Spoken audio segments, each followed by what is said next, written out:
The Most High is my rock. TK. Rock.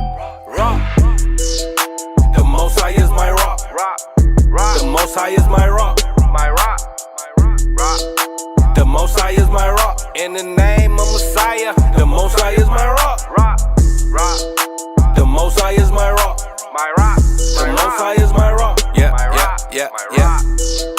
The Most High is my rock. I keep my Bible on top. The Most High is my rock. No time for cupcake and the cutting. Hit the streets and start cutting. The Israelites are bubbling. The Israelites are coming. I don't celebrate Thanksgiving. You can keep the stuffing. It's pagan, disdain, it's vain, it's nothing. The European Union about to hit the button. And I feel sorry for you if you think the Lord is bluffing. That's why I hit the booth and I tell the truth. Are you fishing with the truth? Homie, where's your fruit? If the Most High is your rock, don't treat him like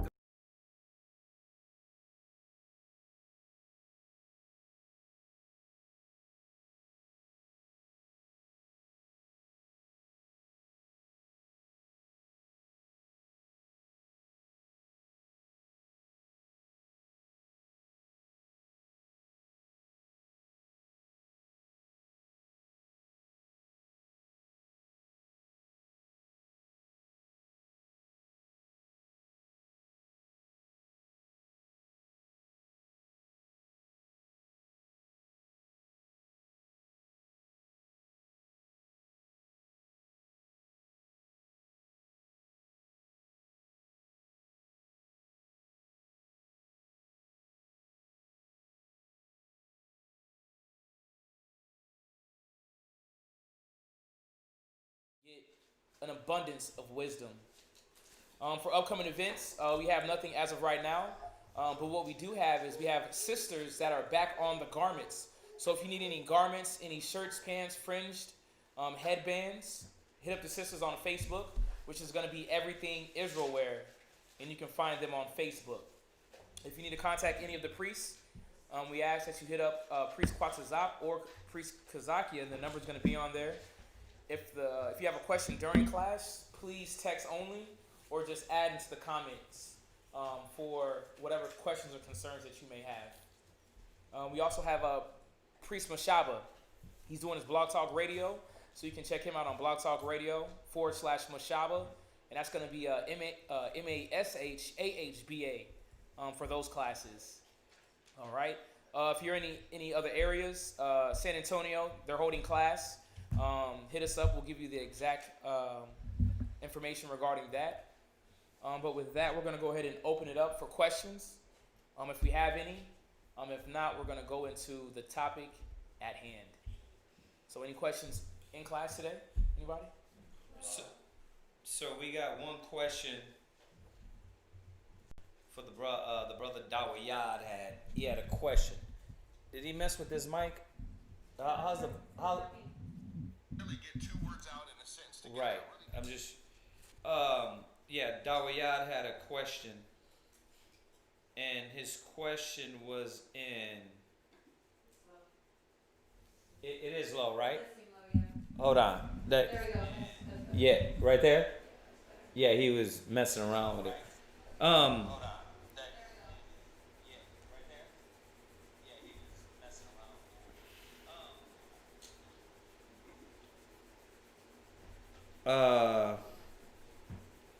Right, so his question was in Matthew's.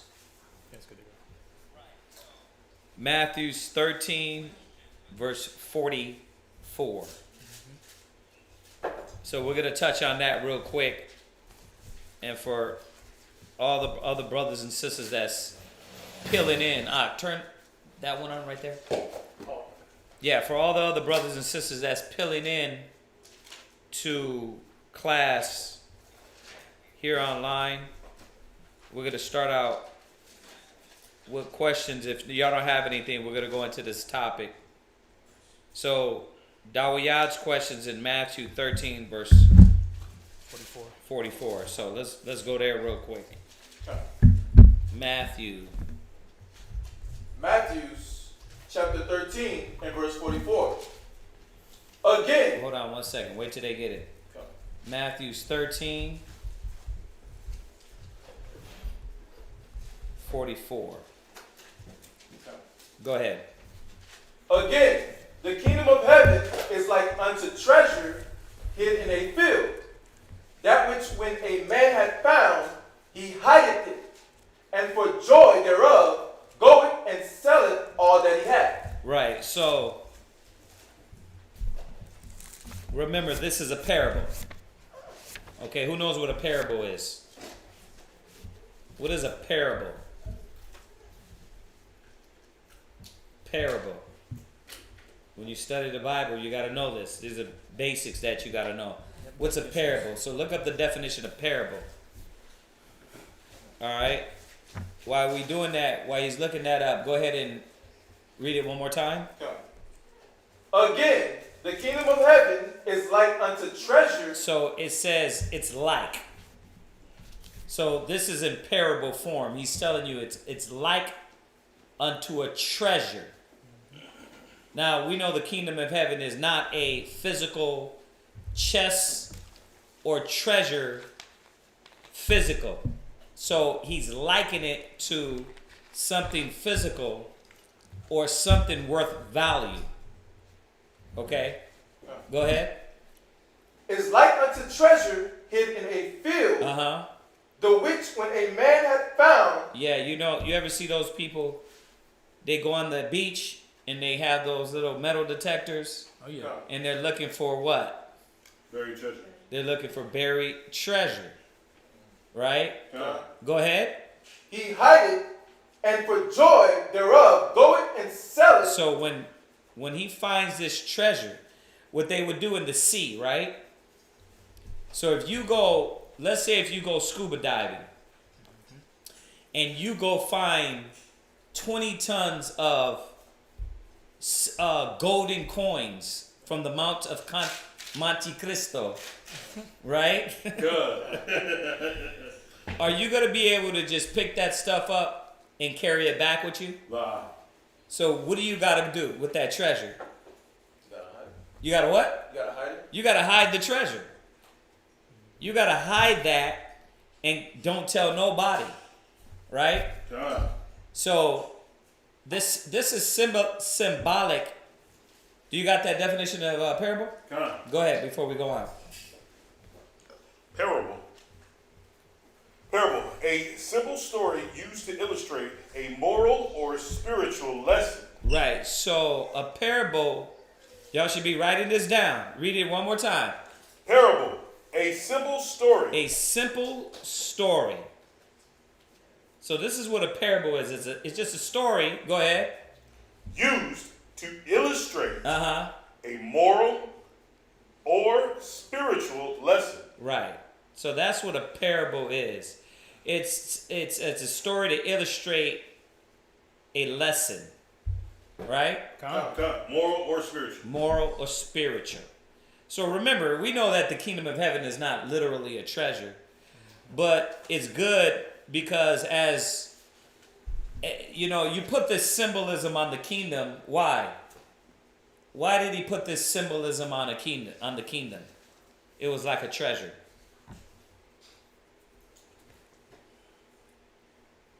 Why? Because you gotta work. You gotta work for it. You got to what? You gotta work for it. And when you're trying to seek a treasure. But why did he use treasure though? Raise your hand. Yeah. Because the word is like the treasure because it's that much valuable, but it's that much more valuable. So No, you're already breaking the scripture down. Oh, I'm sorry. I'm not asking you to break it down. I'm asking you, why did he use treasure? Why did he use treasure? What is it that Values it. no, what is it that man is going to be able to connect with that idea? I gave it away, but go ahead. Yeah, I'm at that. You know what I mean? You guys want me to give it what? No, he uses the reference of something that a person can connect to or relate to and correlate to in their mind. Right. So a man can refer back to money. Yeah, it's precious to him. Right. Gold, jewels, right? Yeah. So we use certain things that are common today in this age. So the kingdom of heaven is like a young rib or the young woman. Young Roe. a young woman that you meet. Why? Because a man nowadays, that's his treasure. You know what I mean? He's doing everything in his power to get money to get a woman, right? And to keep that woman. So all it is just a parable is what again? Parable is a simple story used to illustrate a moral or spiritual lesson. Right. I want y'all to make sure y'all have that written down. It's a story to illustrate a what? Moral Moral or spiritual lesson. Y'all get that? Yeah. So y'all get that, you know, and we're just going over it for the new people, for brothers and sisters that don't. I know some of y'all are like Khan, you get that part, but for the new person's sake, for brothers that are trying to become teachers, it's always good to illustrate those points, right? So this is what the kingdom is likened to. A treasure. You go find that treasure in the field.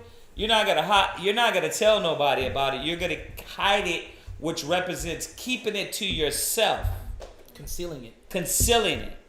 right? Done. Now we know that the wisdom is supposed to be poured to everybody. So you can't be like, well, so the wisdom is supposed to be hid. No, it's referring to something valuable. Okay. What do you do when you get something valuable? You cherish it, right? You keep it to yourself. Do me a favor, that light, move it over so that way when you step in front of it, it don't go on and off. Yeah, move it over there. There you go. So you cherish it, you value it, right? So the kingdom of heaven is supposed to be valued and held dearly to yourself, like if it was money. Like it was your light bill money. You know how you will leave the truth for your light bill? Can't say I have. I don't know about that one. Right? Can't say I have. Right. Okay. Good. You answered that correctly. Well, you know how, But yeah. you know how a nigga leave the truth for his light bill. Like, this ain't the truth. I gotta pay my lights, right? Right. Damn. Or you know how a man will leave the truth because his woman tells him, listen, you don't need to be doing this and that and this and that. Right? Because they value her more than the truth. More than, that's their treasure. So go to Luke real quick. Where your treasure is. It's like 16 or something. Yeah. One's in Matthew too. Yeah, go to Luke real quick. I was just reading that too. It's in is it 21? Go ahead and read that. Matthew chapter 6 and verse 21. 6 and 21. Okay, go ahead. For where your treasure is, So where the things that are most valuable to you. So this is why he hid it to himself. Because the things that were more valuable to you, you keep those to yourself as being precious and dear to your heart. So this is why we will hold this and keep this close to us. Because where our treasure is, go ahead. there will your heart be also. So what does that mean? Where your treasure is, there will your heart be also. What does that mean? Come on, just say it. I want y'all to speak out loud. That way we can get through it. Go ahead. What you value is basically what you're going to give yourself to. Yeah, you just repeated what I said, but let's come on. Where your treasure is, that will your heart be also. What does that mean? What does that mean to you? Where the things you treasure, your heart would be where your treasure is. What does that mean? What? Benaiah? You got to talk loud. You're going to put your time, No, I said talk loud, so talk louder. you're going to put your time into it, and your love and affection, everything. Your everything.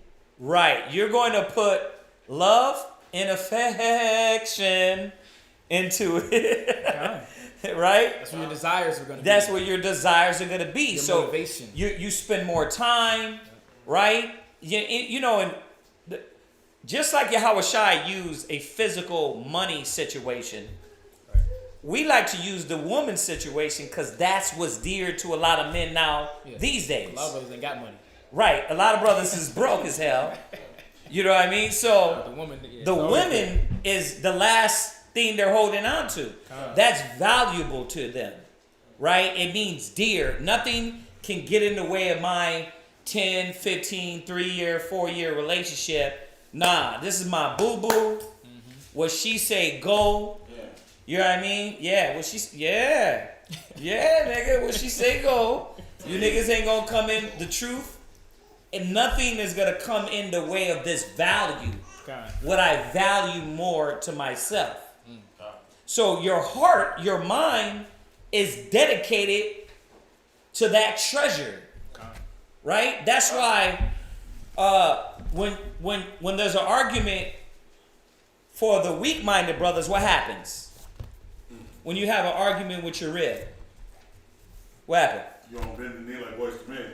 Well, nah, it ain't necessarily been the knee, but a lot of time it weighs on your mind so much to where you get sad, right? You look like a sad-ass puppy, right?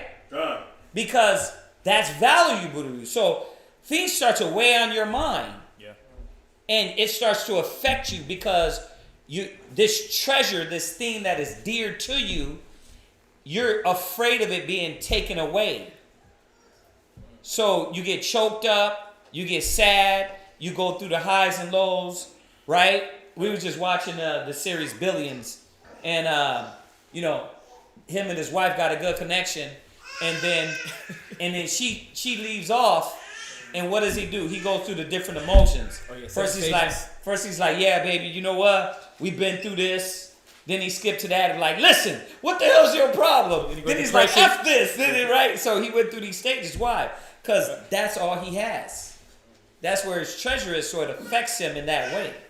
So this is what it means. Where your heart is, there will your treasure be also. So your mind is dedicated to that.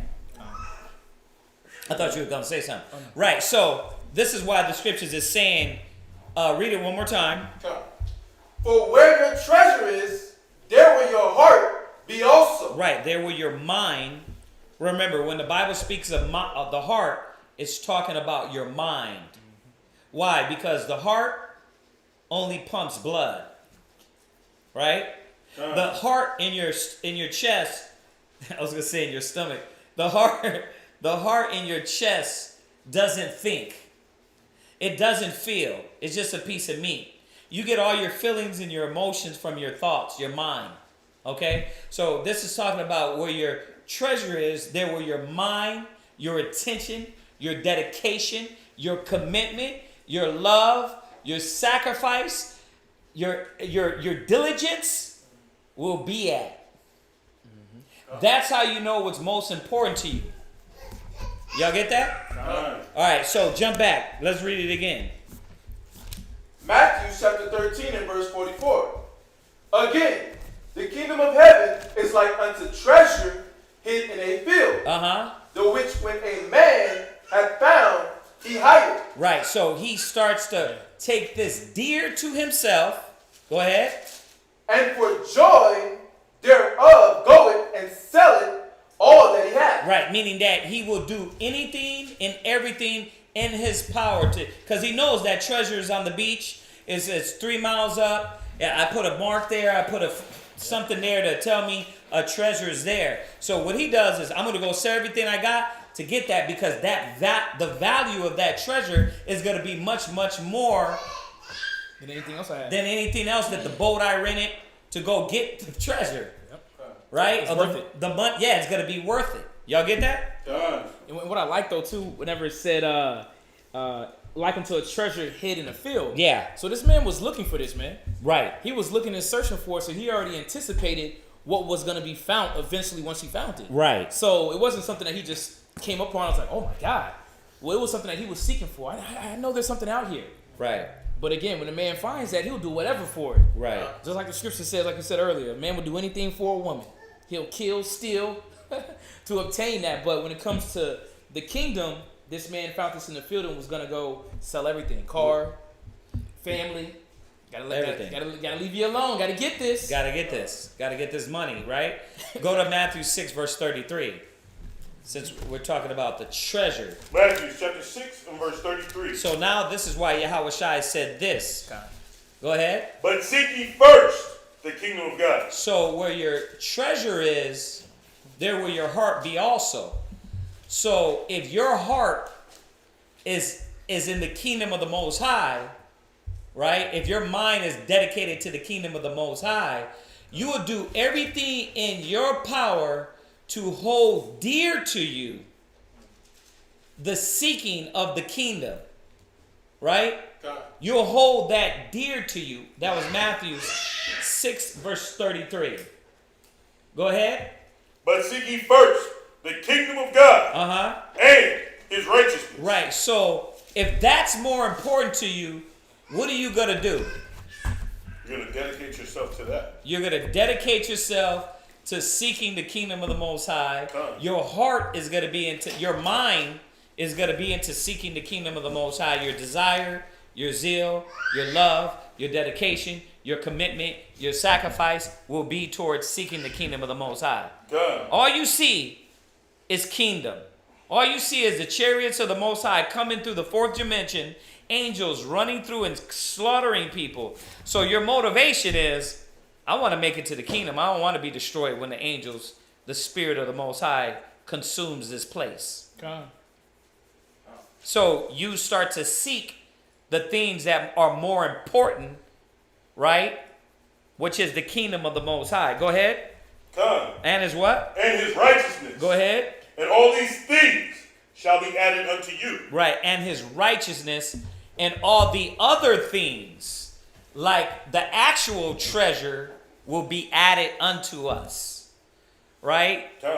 The actual money and carnal possessions and carnal things in this life will be added unto you when you hold dear to yourself the kingdom of the Most High, and you hide that and make that a personal, something personal and close and dear to yourself. Right? Go from there. Go to, let's go to Psalms 19 and 10. Let's go to that one. Psalms 19 and 10. Just real quick. And the reason why we're going to go to the wisdom, because remember, the wisdom of what the kingdom is, right, is what we're chasing. Right? The kingdom is a far off. But the wisdom of the Most High is going to get us there. So where your treasure is, where your mind is, right, what it's into, what is going to get us to the kingdom? What is going to get us to the kingdom? Well, you basically making those sacrifices and you setting off. First, before that, locking into the wisdom of the Most High, which gets our mind to treasure the kingdom more. Right? Because the truth, the word makes us treasure the kingdom more. It makes us give up. It makes us sacrifice. So I see what you're saying. You're right. And you're not wrong in a perspective, but truthfully, the first step is what? Get into the word. It got to be the word, which is the wisdom. So the wisdom, the word has to be more of the treasure, and it's going to lead you into what you're saying. Go ahead. So she's saying like when you get into the word, you learning what the value in it is. I guess. Right. Yeah. You're not going to sacrifice and give up and go through affliction if the word hasn't convinced you of the value, right? The value in it, right? That's why it says the first step is what? No, you got to be taught. Right, because you got to be taught what the kingdom is. You got to be taught that it's more valuable. Yeah. Right? What you got? No, that's right. Even in that parable in the chapter of Matthew 19, right, Yahushua said, when you jump to verse 15 and 16, about a lot of people's hearts are wax gross. So they don't see nor can comprehend what this treasure is. Right. That's why he said at verse 16, but blessed are your eyes, for they see, and your ears, for they hear. Because a lot of people can't comprehend this treasure. Right. The Most High is not giving it to them. It's not a treasure to them. Yeah, it's not a treasure. It's something to be desired to them. So this is where the wisdom comes in to show you that, wait a minute, I have to understand what real treasure and value this is as opposed to everything else. Everything else really ain't valuable. Right? Right? That's why he says, seek ye first the kingdom of heaven. No, he said, lay up to yourselves. Go to Matthew 6, verse 19. Right. And then we'll jump back to that one. Immortality. Matthew 6, verse 19. Matthew chapter 6 and verse 19. Go ahead. Lay not up for yourselves treasures upon earth, Right. where moth and rust doth corrupt. Because it's not real treasure. There's nothing it's like fictitious, because it's like they do a magic trick and it's gonna disappear in a second. Yeah. It's like you have that for a second and then it's gone. I mean, really, is that a treasure? No, it's just like the brother used to say, it's a booby prize. Right. It's not a real prize. It's for that moment.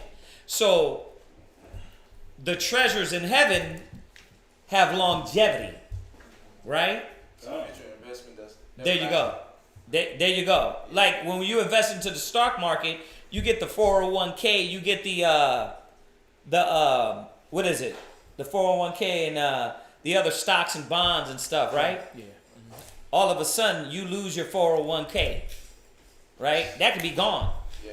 There's no value in these carnal things. They are here for the moment, but we know that they fly away, right? So go back real quick. Read that where you're at. Psalms 19 and 10. Psalms chapter 19 and verse 10. Go ahead. More to be desired are they than gold. Right. So the wisdom of the Most High is more to be desired. That's going to get us to hold dear the treasure of the Most High. Because then the wisdom of the Most High is enlightening us and showing us what is more valuable about the kingdom as opposed to your 401k, this woman, this car, this house, this life. Right? Go ahead. Yea, than much fine gold. Right? Sweeter also than honey. Right. It's sweeter than honey. Now it's relating to carnal things. You thinking honey sweet. Oh, wisdom. The treasure of the kingdom, the knowledge, the jewels that come with the kingdom, to get you to the kingdom, it's more valuable. It's more sweeter than honey. Right? Go to Proverbs 28 and 12. I mean, Job 28 and 12. Yeah, that was it. I'm right with you. Right. No, I'm saying I had to. Yeah, Job 28 and 12. No, you didn't. Oh, you had that one too? Job chapter 28 and verse 12. It's all in there. All the secrets are there. Go ahead. But where shall wisdom be found? And where is the place of understanding? So where is it? Where is it? It's a treasure. It's hidden. Yeah. It's a hidden thing. So, are you paying attention? Did I lose you already? Huh? Let me know if I lose you, because I don't want to lose you. I want to garner your attention. So we're talking about the treasure of the kingdom. Right. So read that one more time. But where shall wisdom be found? Right. And where is the place of understanding? Right. So where is it? How do I get and treasure the more valuable things that the kingdom of the Most High has to offer? Right? So you need to have the most important thing, which is faith. Because you can't see it, but the wisdom of the Most High shows you. But you have to believe that the word of the Most High is true. Right? A whole nother topic we could talk about faith. But getting back to the point, this is how we start to value the kingdom of the Most High, through the wisdom, through the knowledge. It shows us and enlightens us. And this is what is more valuable than anything. Right? Go ahead. Verse 13. Uh-huh. Man knoweth not the price thereof. Right. Because it can't be given a price. He says in Isaiah that you sold your souls for naught. Right? That the knowledge of the Most High is without money, is without a price. Right? Go ahead. Neither is it found in the land of the living. Right. Because it's not carnal aspect. Yeah. You know what I mean? Done. It's not a carnal aspect. So this treasure that it was talking about that's supposed to be hid, remember, he has to use something carnal or something physical to relate to you this spiritual message. But what is spirit? The word, right? The word I give you, they are spirit and life. So this becomes more valuable because this is the jewels that's going to lead me to the kingdom. You get that? What you was going to say? I was, Ecclesiastes, I was thinking of it, about that last precept in the right way. It says, neither is it found in the land of the living. So it's just saying, like, it's not something You can't find it. You can't Meaning you can't dig it up. Okay. It's not a physical treasure. Okay. It's not. You can't go find it. Hey, where's the kingdom of the Most High? He said, "Don't look here, don't look there. The kingdom of heaven is within you." So it's not nothing tangible when you look at it like that, right? Go ahead. Verse 14. The depths say, "It is not in me." Right. And the sea say, "It is not with me." Go ahead. It cannot be gotten for gold. Go ahead. Neither shall silver be weighed for the price thereof. Right, meaning you can't measure it. You can't measure this, the kingdom of the Most High, and weigh it with gold or silver. So this treasure that he's talking about in Matthew's is far beyond a physical jewels or gold. This treasure is a spiritual treasure. And truthfully, the kingdom is going to be much, much more valuable than anything you can get here anyway. The physical kingdom. But then the spiritual salvation, could you put a price on that? You can't put a price on your spirit being saved. You can't do that. Go ahead. Verse 15. It cannot be gotten for gold, neither shall silver be weighed for the price thereof. Where are you at? Verse 15. Where are you at? Proverbs chapter 28 and verse 15. No, you're not. You're in Job 28 and Job. Job 28 and 15. Slow down, you good. Go ahead. Job chapter 28 and verse 15. It cannot be gotten for gold, neither shall silver be weighed for the price thereof. Go ahead. It cannot be valued with the gold of Ophir. It cannot be valued with the gold of Ophir. So this is that symbolism that he's using. Yes. It's like a treasure, but this treasure is more valuable. Seek ye first the kingdom of the Most High and his righteousness. Got something to go right with that. that. Go ahead. You got it. Go to Wisdom of Solomon. 7 and verse 7. Right. Wisdom of Solomon got some jewels in here, but Christ was dropping jewels. Christ, that whole chapter 13, when you read it, he was talking to the multitude in parables. Then what happened? He went into the house and he started talking to the disciples, but he broke down the understanding to the disciples. A lot of people don't get this, man. They don't understand what this treasure is. And that's why when it comes to this word, a lot of brothers and sisters don't value it. But we're going to see what Solomon, where his mind was at when it dealt with the treasure of the Most High, what was pleasing to the Most High. And for y'all that just got on, this is a question from the brother Dawiyad. He had a question in Matthew's 13:44. All right, go ahead. Where we at? Wisdom of Solomon, chapter 7, verse 7. Go ahead. Wherefore I prayed, and understanding was given me. And we're understanding that this is going into wisdom. Go ahead. I called upon God, and the spirit of wisdom came to me. Well, let's see about this wisdom. Let's see how Solomon was dedicated and strove and was riding for this wisdom. He wanted it. Go ahead. I preferred her before scepters and thrones. When you deal with this sceptres, it's talking about scepters. It's talking about dominion and authority. This is a king. He said he valued wisdom over scepters. The scepter is the little staff that they would give you, basically proclaiming that you were the king. And it says, and thrones. Read. And thrones, and esteem riches nothing in comparison of her. And it goes back with the same parable in Matthew 13 and 44 that this man gave up everything to find his treasure. Solomon's saying the same thing. There's no riches, there's no dominion, there's no throne that would have me disannul wisdom. Right. Go ahead. Verse 9. Neither compared I unto her any precious stone. Yeah, ain't no stone that can outshine his wisdom. There's no diamond, there's no ruby that you can give me. That's why it says that wisdom, when you go to Proverbs, we'll get that. about how wisdom is above rubies. But he says there's no stone that can compare to her. Go ahead. Because all gold in respect of her is as a little And sand. think about that. A lot of brothers start chasing these things. Gold, cars, clothes. Why? Because the wisdom is not a treasure to them. They think that gold is. But according to Solomon that had everything, he said it's not to him. He says gold is like sand.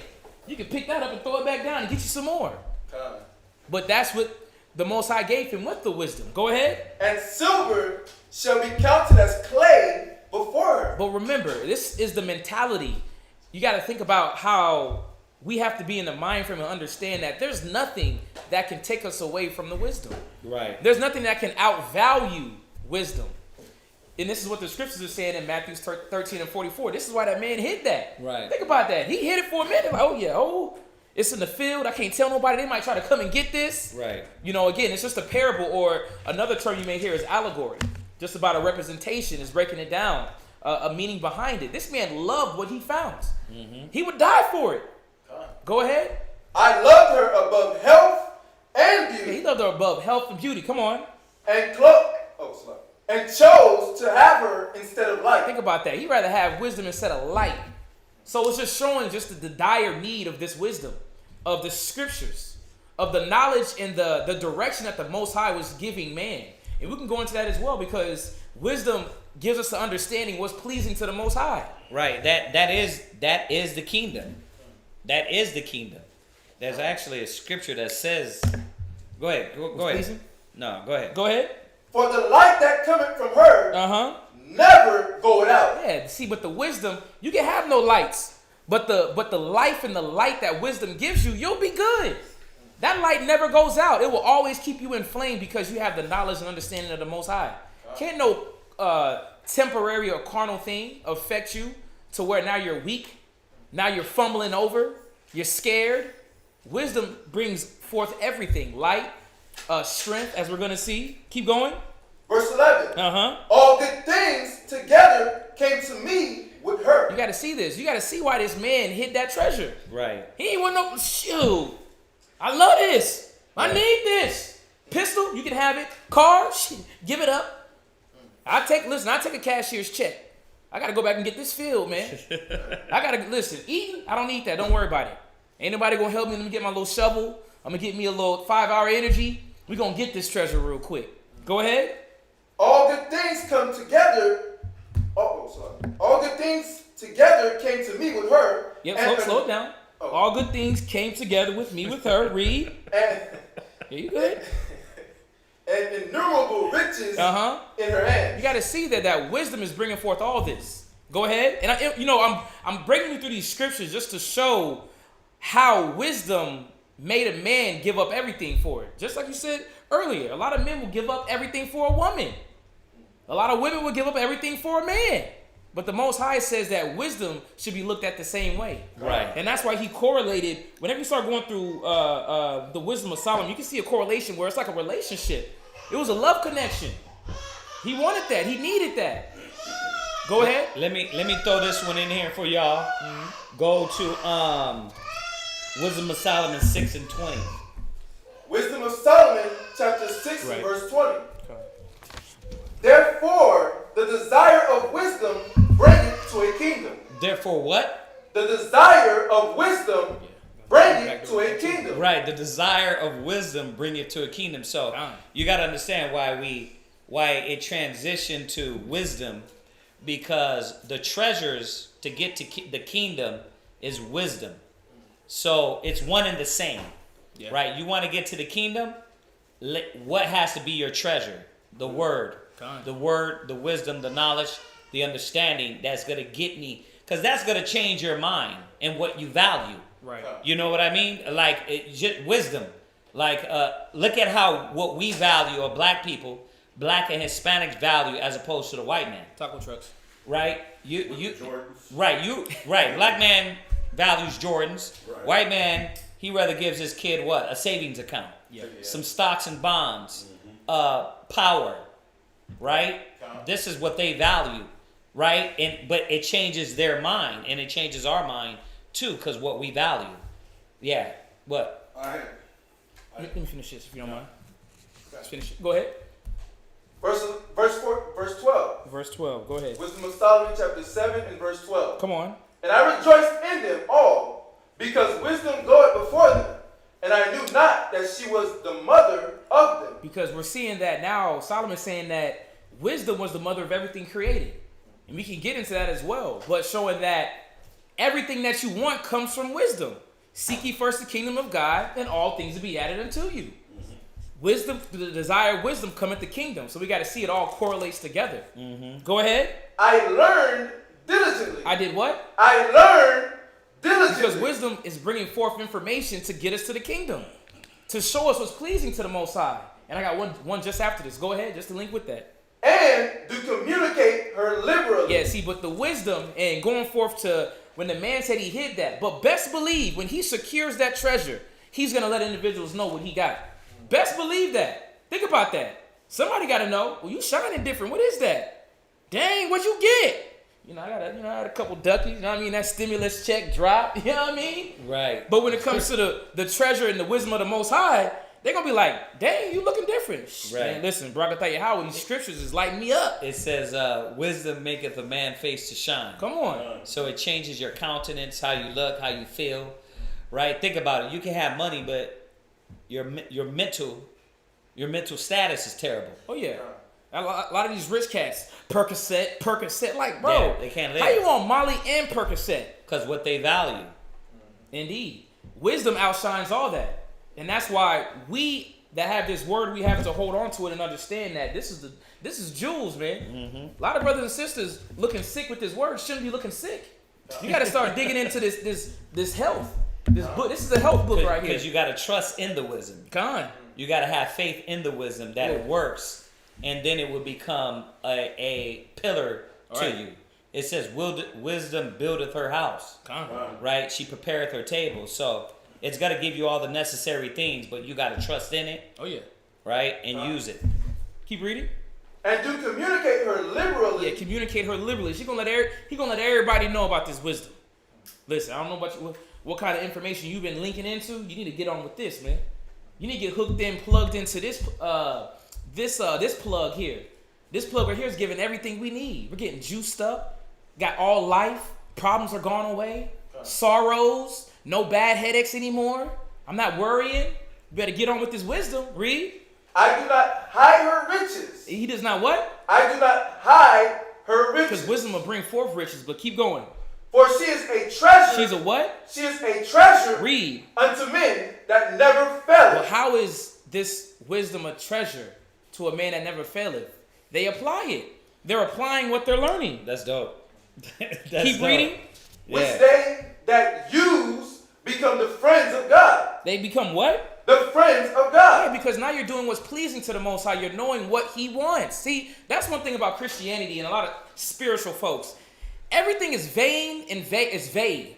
There's no specific instructions on how to deal. The Bible gives us specific instructions. That's why it says that you become a friend of God, just like Abraham. Right. You become just like those in the Old Testament because now you're applying the things that bring forth the kingdom. That's why it's more valuable to you. So he found that treasure and he hid it. He treasured it and took it to himself.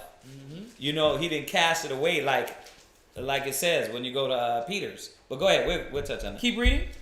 Being commended for the gifts that come from learning. Yeah, being commended. The Most High will give you treasures, give you all these things that are commended from the gifts that come from learning. You don't open up the treasure. You don't brought up the map. You're like, okay, it's another map. So it's double treasures, man. Dang, okay. So this map going to get me to this location to give me that treasure, to give me that treasure. That's what the Most High is showing that wisdom bring forth. One more. Wisdom of Solomon. Go to verse 9 and go to verse 10.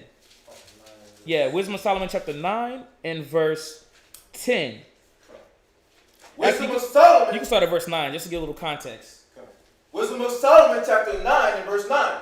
Go ahead. And wisdom was with thee. And it's talking about King Solomon. Go ahead. Which knoweth thy works. It's talking about before when he built the castle, but wisdom was before everything. Go ahead. And was present when thou madest the world. Read. And knew what was acceptable in thy sight. See, wisdom brings what's acceptable in the Most High's sight. That's why when that man found that treasure, he was like, I done hit the jackpot. I know what's pleasing in the eyes of the Most High. Right. What verse are you at? Wisdom of Solomon chapter 9 and verse 9. 9 and 9. 9 and 9. Okay. Keep reading. And knew what was acceptable in thy sight. Come on. Right. Read it from the top real quick. And wisdom was with thee, which knoweth thy works. Right. So wisdom was there in the beginning with the Most High. Right. So that's what it's saying. Wisdom was in the beginning with the Most High. Right. Like the word. Right. God. Okay. Go ahead. And was present when thou madest the world. Right. So it was in the beginning. In the beginning was the word. And the word was with the Most High. Right. Well, the word used what? Wisdom. The word used wisdom. So wisdom was there too. So wisdom was working through Yahweh Shai and through the angels. Go ahead. Go ahead. Read. And knew what was acceptable in thy sight. Go ahead. And right in thy commandments. Yeah, and right in thy commandments, not in what we want. See, that treasure that he found was specifically instructions from the Most High. Come on, man. The kingdom. Read. Oh, send her out of thy holy Yeah, heavens. send that wisdom out, man, from the holy heavens. Because that ain't something that we're going to find from average Joe. We're not getting that. Read. And from the throne of thy glory. Read. That being present, she may labor with me. See, but now whenever you have this wisdom, you're laboring with her. You're following her. She's giving you instructions. You're understanding how to do things. You're understanding how to find more treasure. This is what that wisdom was supposed to be, that the Most High was giving us. That treasure that he found was instructions on how to live, how to be greater. Go ahead. That I may know what is pleasing unto thee. And that's why I pulled that, to show what's pleasing. Come on, man. Wisdom show you what's pleasing to the Most High. And that's why a lot of our people are simple as hell. They don't have wisdom. When they hear brothers on the street corner saying, come back to the laws and statutes of the Most High so that you can be in good graces with him. I don't want to hear that. They throw it behind their ear. They don't care. But little do they know, you just threw away treasure. Right. You just threw away innumerable riches that could be given through you by applying her and knowing what's pleasing to the Most High. Mm-hmm. You got something? Go ahead. I got that. Real quick. Oh. Go ahead and drop what you got. We're not going to go over all of them, but let's drop it. That way. Well, I just get straight to the point. Go ahead. What is it? Romans chapter 8 and verse 35 through 39. I'll read it. Romans chapter 8 and verse 35. Because it's in correlation to show and understand the value of this treasure, the value of this wisdom. And once, how you use the reference, how that man gets that boot thing, that woman, right? Okay. Nothing's going to separate him from it because of the value of that wisdom. Right. I get where you're going with that. Go ahead. Who shall separate us from the love of Christ? Because he's understanding that's the true treasure. That's where the treasure lies. With Yahweh Shai, through the wisdom, Right. knowledge, and the understanding. Go ahead. Shall tribulation or distress? Because while you're working to get this treasure, all these things, all these obstacles are going to pop up.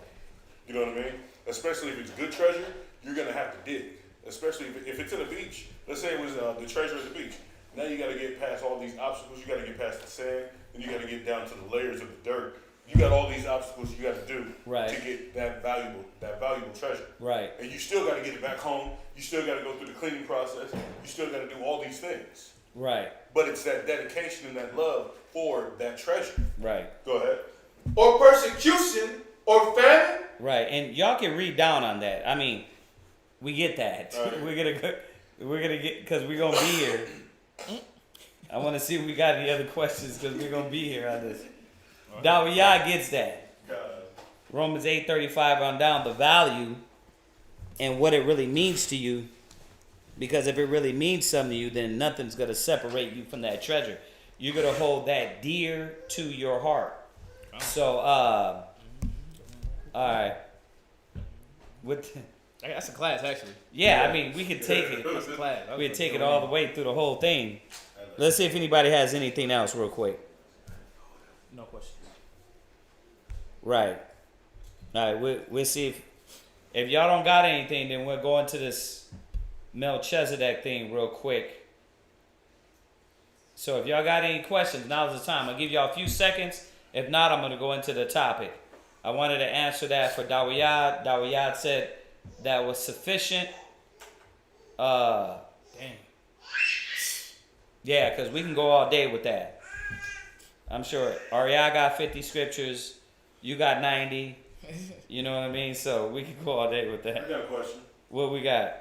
His brother, Anonymous, dealing with his rib. Brother Anonymous? Yeah, Anonymous. Okay. Dealing with his rib, but you know she's an Eve in the world, and she's too prideful and she holds grudges. She holds a grudge, and honestly, I lack patience on her, so I flip out at times. But I just feel like there's no talking to her. Okay, so we're not going over Melchizedek. No. Well, you know, once again, it's a new brother? God. Okay. All right. Since it's a new brother, you know, we want to answer this question. So, you know, remember, everybody, ask him how long they've been in the truth. Well, ask him. I just did, right? God.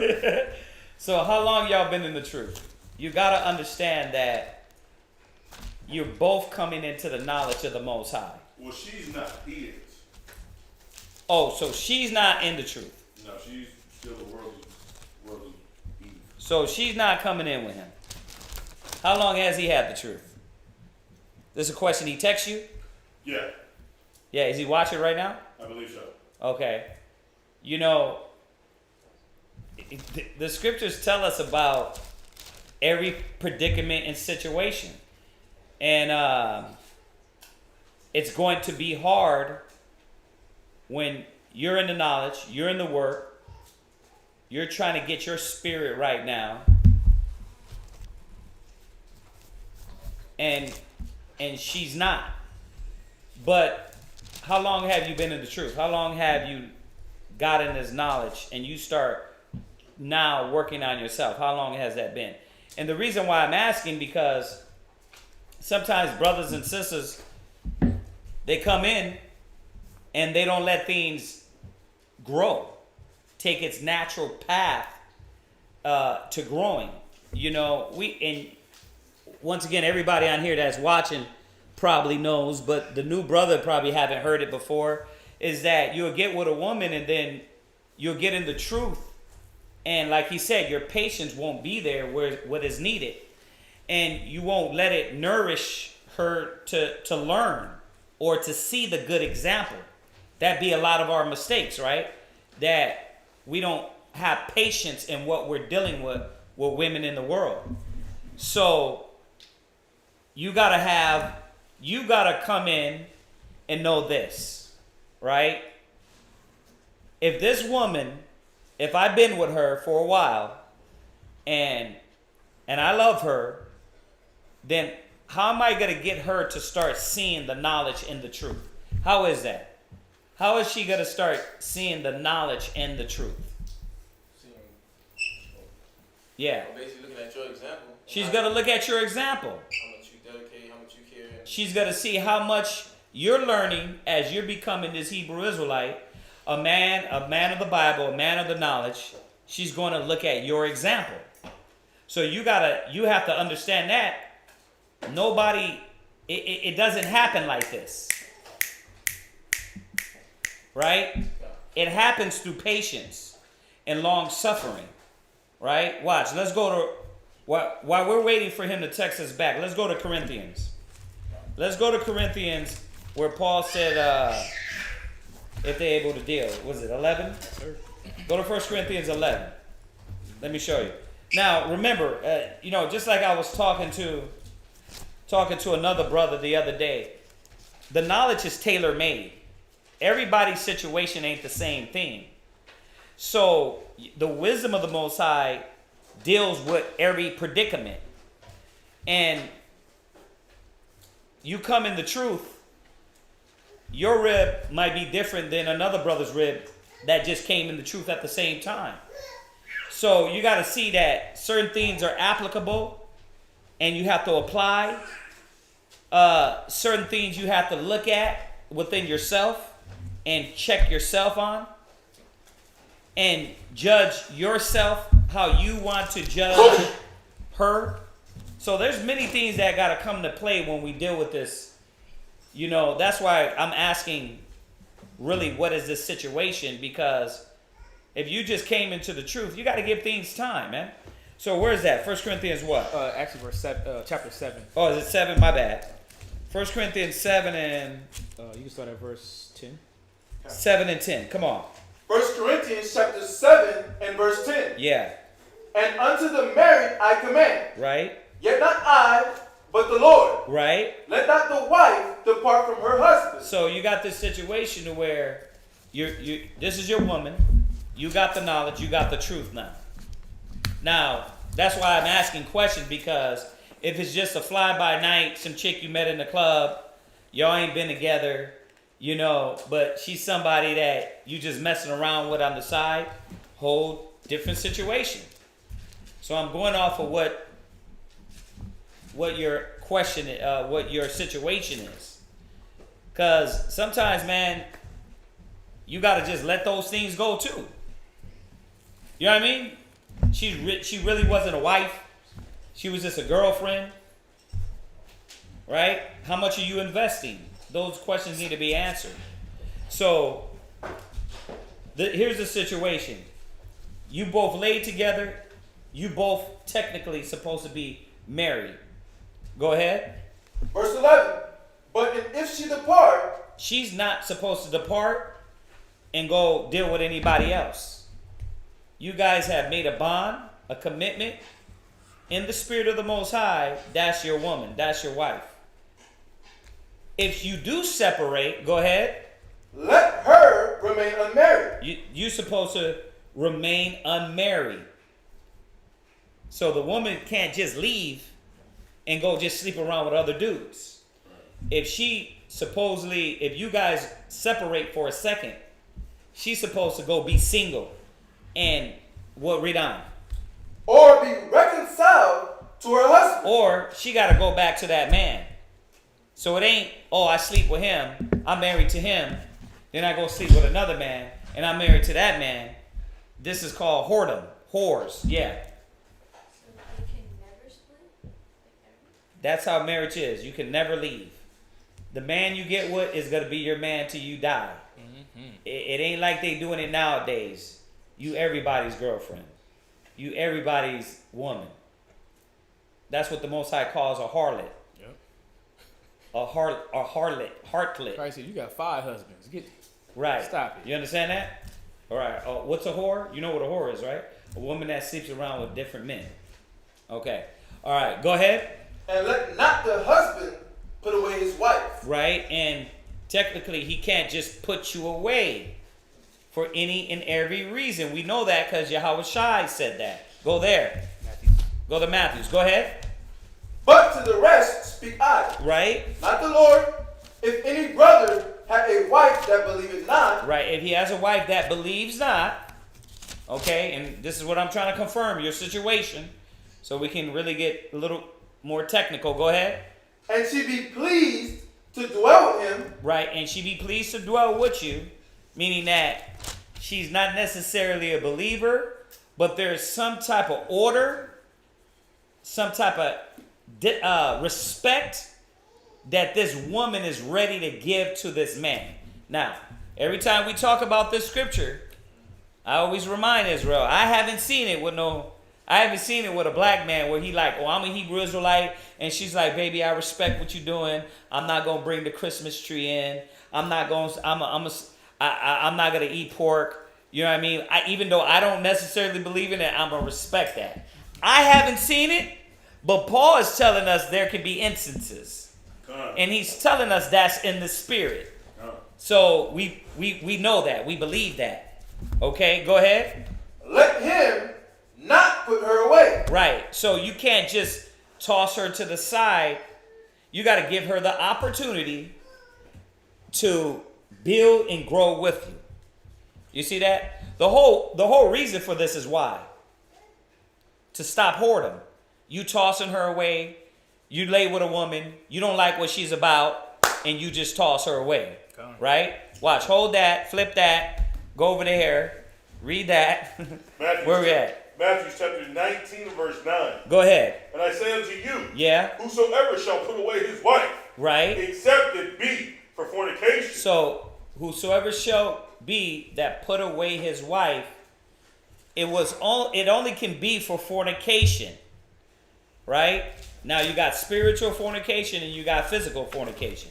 Meaning she goes sleep around, or this woman is just off her mind. She's like trying to bring the Christmas tree. I don't care, nigga. I'm going to eat pork and I'm going to feed the kids. And you're like, well, I'm not with that. And she's like shoving the Christmas tree in your house. She's doing what she want to do. You guys are already separate. Can two walk together, lest they be agreed? A kingdom divided against itself cannot stand. So this is the only circumstance. You can't just break up with her because you haven't taught her how to control her mouth. Right? So she's loud and stubborn. God. Well, then you need to sit down with her and teach her.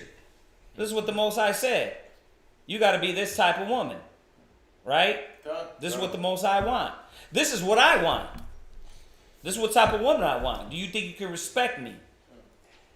If not, then this marriage is going to be annulled because you don't respect the word, the wisdom, the knowledge, and the Most High ain't about contention and striving and fighting. Y'all choking out each other. Cops coming over. He got a bloody nose. You got a bloody nose. Your teeth knocked out. His teeth knocked out. The Most High ain't about that either. Right. Let's be real with this. So, read on. God. And shall marry another, committed adultery. So the Most High wanted to stop adultery. So you couldn't just break up with her because she got a little more thick. You know what I mean? You can't break up with her because of that. It gotta be a real reason. She's committing spiritual or physical fornication. Right? God. Go ahead. And whoso marrieth her, which is put away, Right. doeth commit adultery. And this is what the knowledge the Most High was trying to stop. Adultery, fornication. Because after you divorce her, she's going to go lay with another man. And then the Most High didn't want that.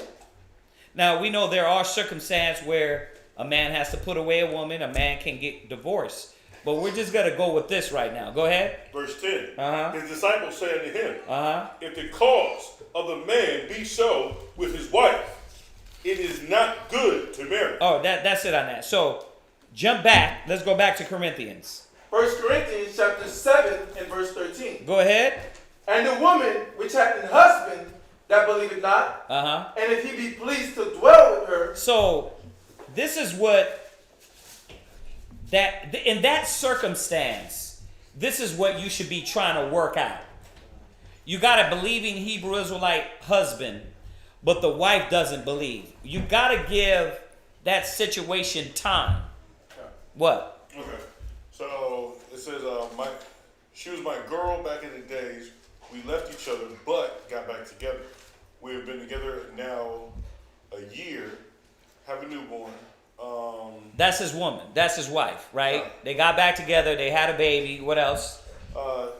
Since she got with me, she stopped eating the pork, and she doesn't bother me in my beliefs. She's little by little leaving all them wicked holidays. Okay. Well then what you? I got something for him. Then what you tripping over? What you need now is exactly what you said. You need patience. You need to start putting on the Fruits of the Spirit. The fruits of the Spirit, but the office of an Israelite man, and understand what is needed. So the first step, what you got to do is go to Ephesians 5 real quick. That's where you at? No, I was at 1 Peter, but Ephesians 5 and 22. Go to Ephesians 5. Yeah. Dwell with them. So No, that's actually 1 Peter. That's where I was at. Oh, it's 1 Peter's? I'm sorry. He's right. My bad. Yeah, 1 Peter's 3 and 7. 1 Peter's 3 and 7. You're right. Go ahead. 1 Peter chapter 3 and verse 7. Go ahead. Likewise, ye husbands, dwell with them according to knowledge. So you gotta start understanding how to apply the knowledge in your house. And that means that the old man and you gotta go. The stubborn guy, the guy that don't want to listen, you don't want to put up with her crap. This is the cards you've been dealt. Y'all are in the truth and you got issues.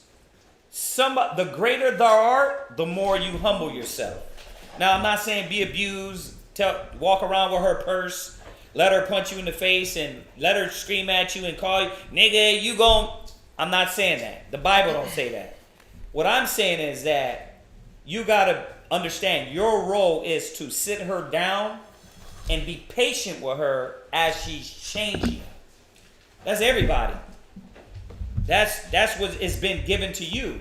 As you come in the truth and you come with all these weird things and you come in with, I'm a man and ain't nobody. Brothers are going to say, Khan, shalom. They're going to dap you up. And what we going to do? We're going to sit down and be patient with you and teach you. Show you the way, brother. We're going to show you the way. So this is the same thing that got to happen with your household. Watch. Hold that. Go over to Timothy's. And this is something that we always go over with the brothers. Oh, yeah. Right? Timothy chapter 3. Go to Timothy's. First Timothy's 3, right? Yes, sir. 1 Timothy's 3. And verse 5, and then you're going to jump to verse 4. We're going to read it in that way. But don't let the other scripture go, because we're going to go back to that. Go ahead. 1 Timothy chapter 1. 1 Timothy 3, verse 5. Go. Go ahead. 1 Timothy chapter 3 and verse 5. Uh-huh. For if a man know not how to rule his own house. But the Bible just told us how to rule the house. It said in 1 Peter's what? 1 Peter chapter 3 and verse 7. Go ahead. Likewise, ye husbands, dwell with them according to knowledge. So we got to know how to rule the house. Dwelling with them according to knowledge. Not emotions. Not I'm angry. Not I'm going to punch you in the face. Dwell with them according to knowledge. And yes, you stated it perfectly. You need patience doing that. Because you're going to get that stubborn, stiff-necked spirit sometimes. And you got to sit her down and say, listen, I'm not on that. I'm not putting up with that. Get your Bible. Let's see how we supposed to establish our house in order, wisdom, knowledge, and understanding. Do you want to be a single black woman and be a baby's mom? No, right? I don't want to put you in that position. Well, how do we get this right? We establish our house with wisdom, knowledge, and understanding so we can teach our children to be right. Or else we just going to be like niggas in the world. Father here, mother there, family divided. You going to teach a kid why to hate me. He's going to grow up hating his dad. Then he's going to turn into a sodomite because he wants to go so far from being a man. Like, we could stop all this, baby. You know what I mean? Let's deal with this Black Lives Matter. All right? Black Lives Matter. It starts in the house. Right? It means that you and me, we have to deal together in unity and wisdom. That means that the husband, you got to dwell with her knowledge, not emotions, not anger, not frustration, but understand that she's the weaker vessel. And we'll go back there. Go ahead. For if a man know not how to rule his own house, go ahead. How shall he take care of the church of God? And a lot of people don't understand that this is the first step, being able to deal with brothers and sisters among you. Because if you can't deal with it, if you can't be patient with your house, with your wife, with your kids, and sit down them, teach them, lead them, guide them, have long suffering with them, deal with them in your family, then how are you going to do that with strangers when you can't even do it with loved ones? That's what I was going to say. Yeah, loved ones, man. Yeah.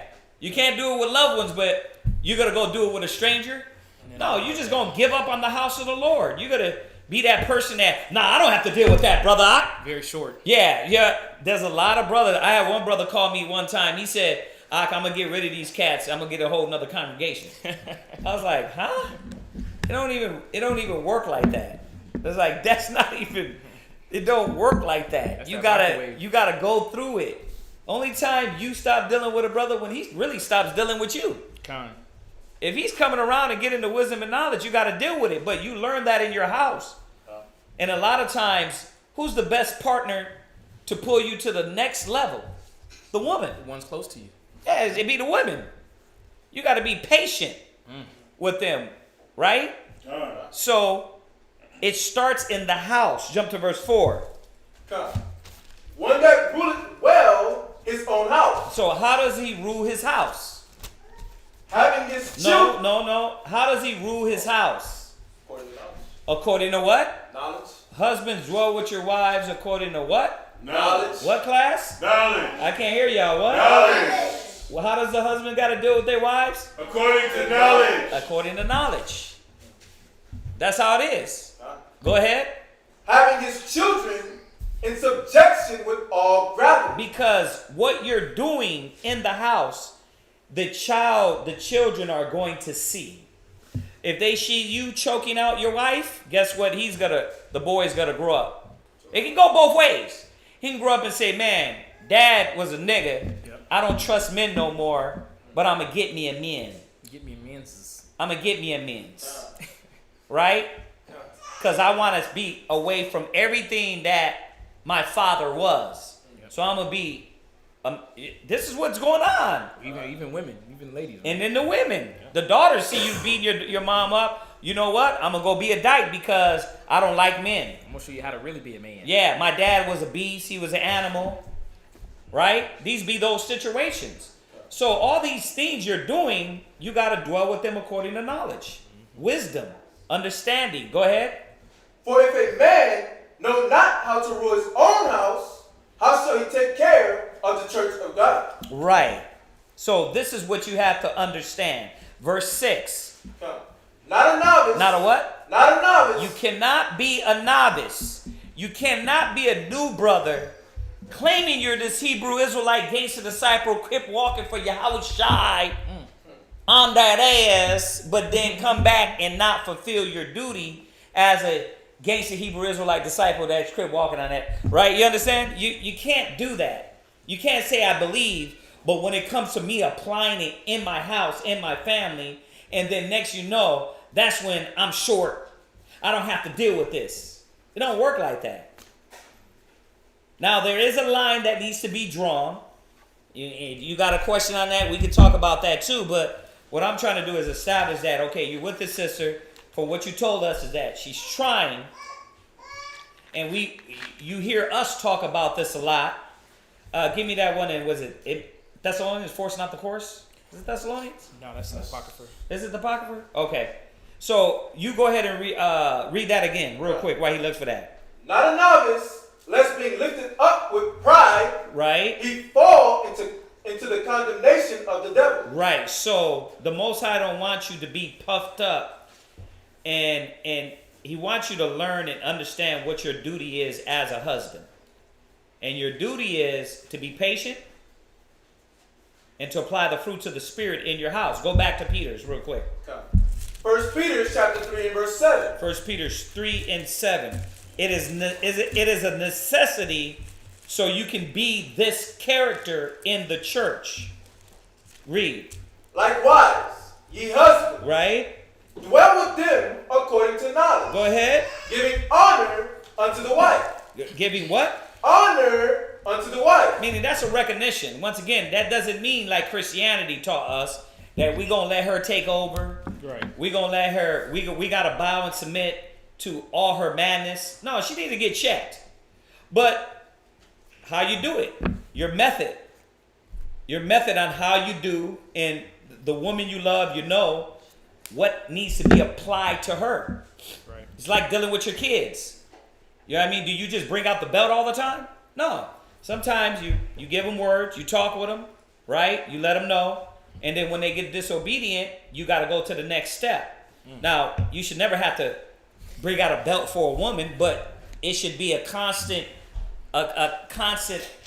continual nourishing of understanding and respect, just because you're her man, just like she does, you would do to her being a woman. So this is before the Bible. She has to respect you as a man. If that's not there, you might as well forget all the other things anyway. Yeah, she ain't listening. She ain't listening anyway. She has to respect you as a man. Yeah. She's doing that, and what you're saying, she's listening, she's trying to change, she's putting off the pork. So what you need to do, hold that, go where you at? The force not the course? Yeah. Read that one real quick and I'll let you come in where you're going. Go ahead. Ecclesiasticus chapter 4, verse 26. Go ahead. Be not ashamed to confess thy sins. Right? And force not the course. So this second part is where we're trying to edify you on. Do what? And force not the course of the river. Right. Force not the course of the river. You know what that means? That let things flow. Be patient, long-suffering. Let it flow. Oh, man. Keep teaching. Keep being the example in the house. And you see, gradually the Spirit will bless it. If you're serious and you're dedicated and you're for real about the Most High, then guess what? He'll give you a woman that is for real also. Remember that. It says a wicked woman is given to a wicked man. So a lot of times, if you got brothers that are just trying to be YouTube Israelites and gangsters on the YouTube and not really embody of what it is to be a Hebrew Israelite, you're going to constantly have problems with women. Why? Because it's not real within you.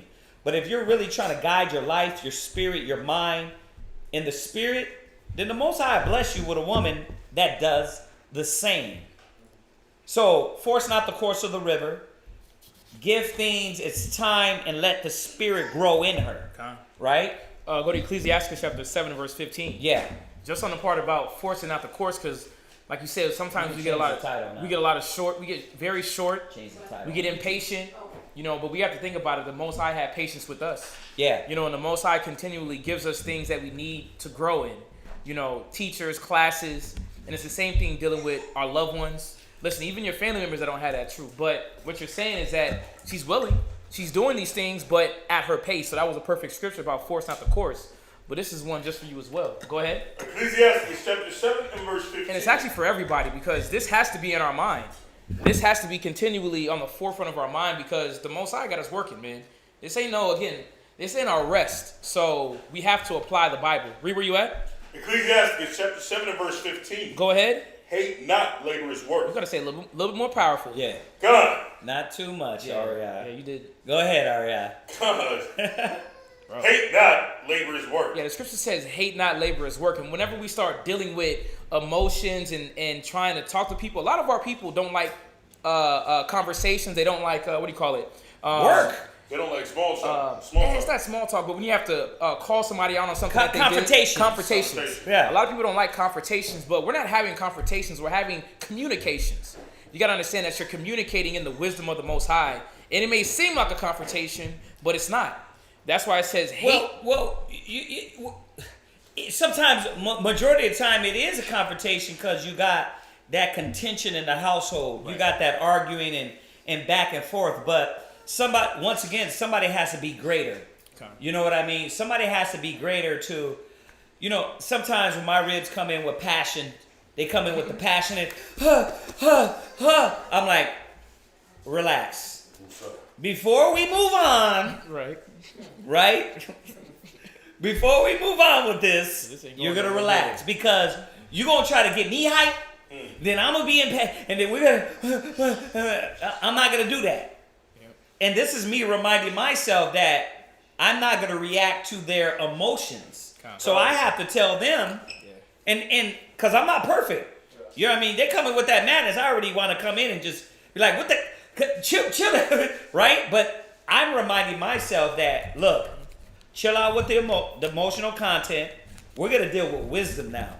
The wisdom of the Most High is going to enter, and we're going to do this right. That's right. But I'm reminding myself, not just them, for yourself, for myself to be relaxed, deal with wisdom. You got to do that. Because it takes dedication, it takes time, and it takes a continual effort. It don't stop. It does not stop until you hit the grave.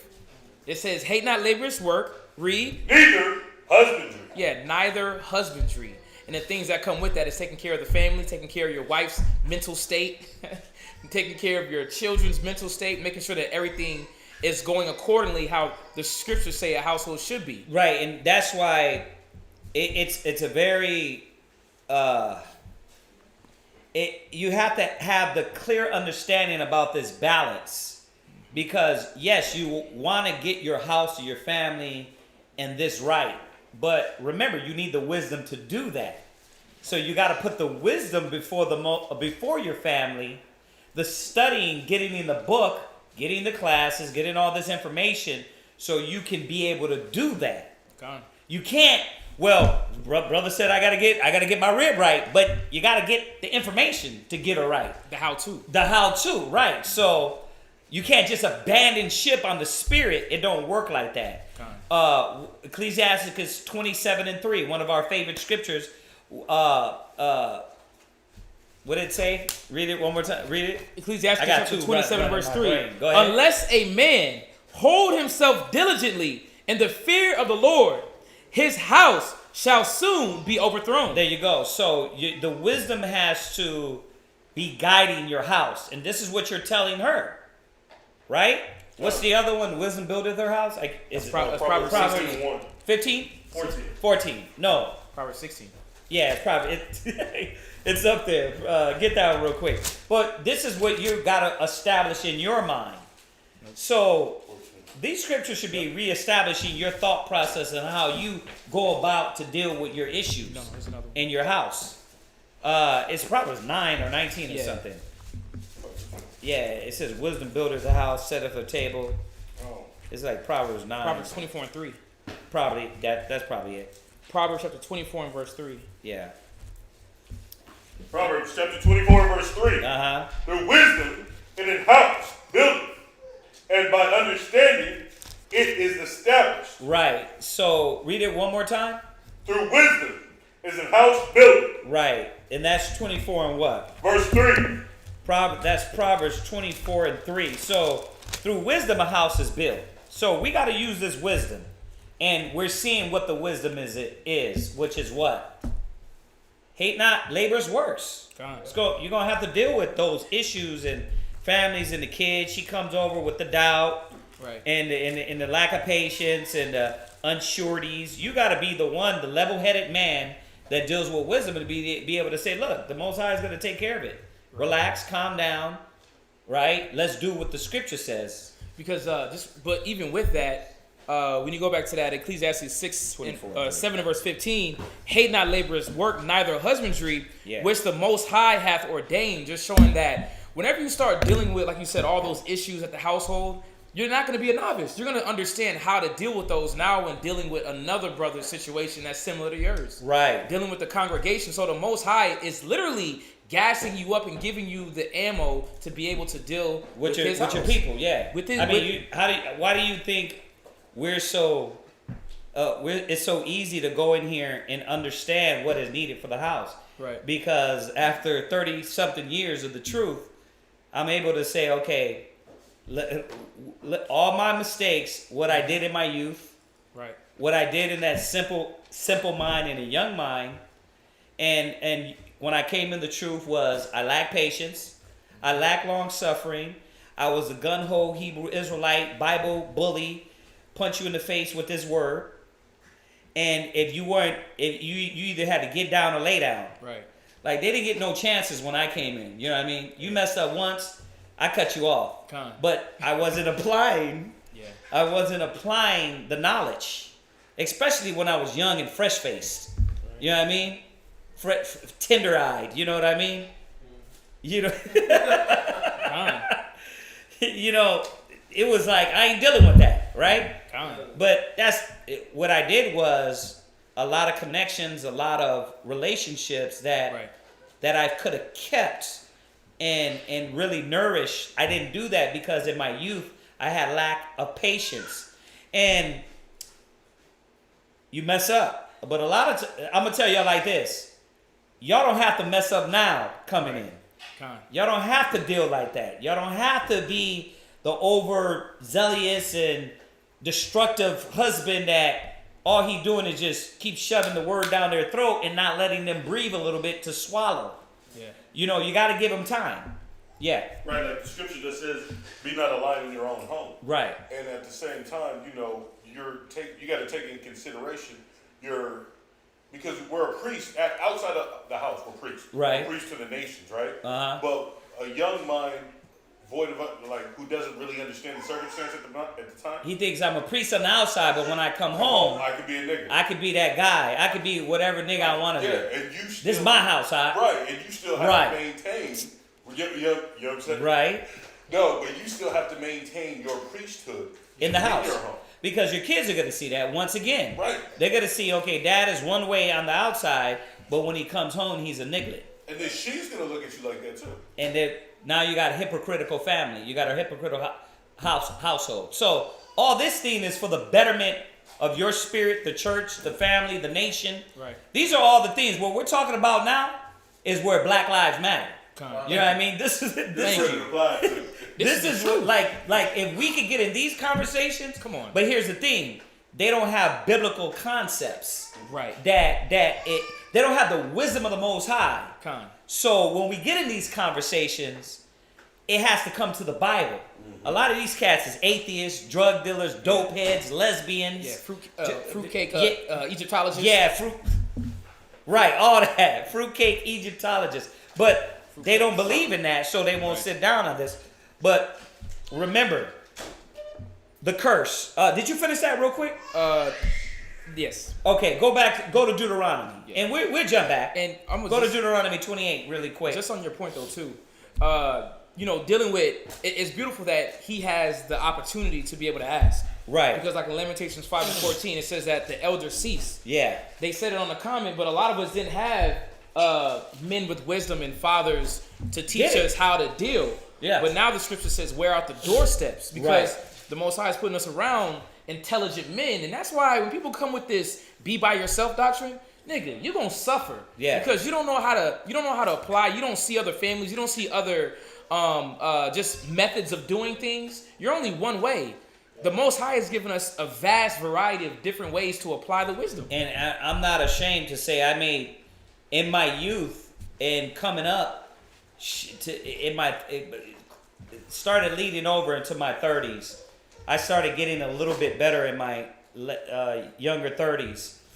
I was able to look at those things, you know what I mean, and say, damn, this woman was a good woman, but all I had to do was have patience. Yep. But I didn't apply patience. It was like good women that really wanted to be down, but all they needed me was to chillax a little bit and teach them, guide them. And that's what happens when I became a man. You got to put away those childish things. But a lot of times, a lot of brothers think, well, that's a man. No, a man is what the scriptures say is a man. Apt to teach. Yeah, exactly. Apt to teach, patient. Yahweh Shai was a man. The scripture says, wise man winneth the soul. Right. So, but that's the misconception.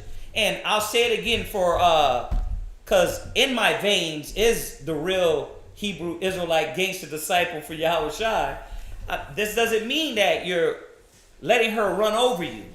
You're letting her tell you what to do and when to be with the brothers. Please don't mistaken this for that.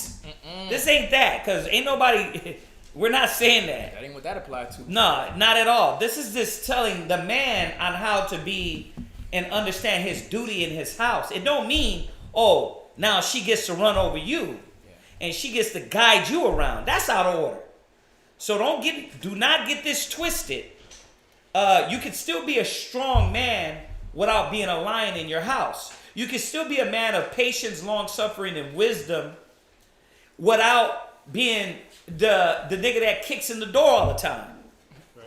You can't be that man. There is. Yahweh Shai was that man. Yahweh Shai wasn't no punk, but he let John lay in his bosom. Right? Just to think of that nature itself. To have a brother like laying in your bosom like this, you got to have a nature about you. So you can see Yahweh Shai was a loving man, but he didn't play either. So don't get it misconstrued that we love our wives, but I'm not putting up with they disrespect out of order. They gonna get these scriptures. You know what I mean? They're gonna understand their duty as a wife and respect me. And it doesn't mean that they're less of a woman. They're my footstool. It just means we're gonna do things in order. That's all it means. Like I tell my ribs, don't you want the kids to respect you? Does it mean they're less than you? No. Right? So I want the same respect. Right? We establish our house in order. So I had to throw that in there, but go to Deuteronomy 28 real quick. Deuteronomy 28, and just for the brother, this is just a reminder of what happened. And I know at this point you're probably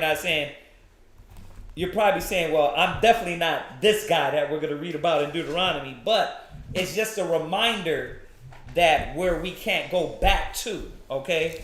Deuteronomy 28, 54. Deuteronomy chapter 28 and verse 54. Yeah. So that the man that is tender among you and very delicate. Right, so remember, this don't mean this nigga was switching when he walked. Like, you know what I mean? When he was talking about milk and cookies, him downstairs, it doesn't mean that he was effeminate. This means tender-eyed, meaning that there was a aura of respect and brotherhood and an embodiment of love and righteousness. You see what I'm saying? And you can get a little taste of that if you go back to the 50s, the 60s, to where when you seen a brother, it was black power, it was brown pride, you had that look, you had that real nod, like, yeah, we in this struggle together.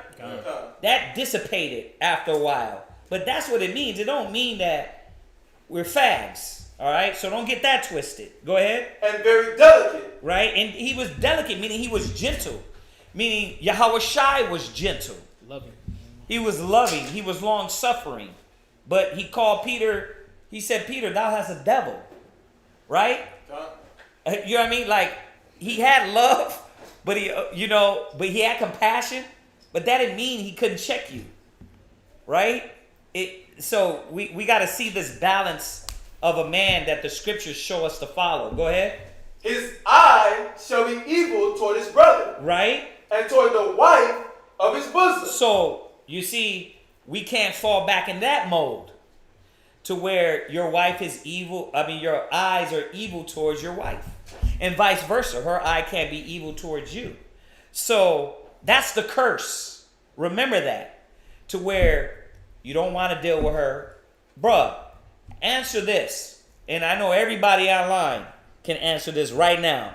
Very quickly. How many of you are going to go out there and find you a righteous black woman that just walking around with her dress and speaking Hebrew? How was I? Right. And birds are flying and, you know what I mean?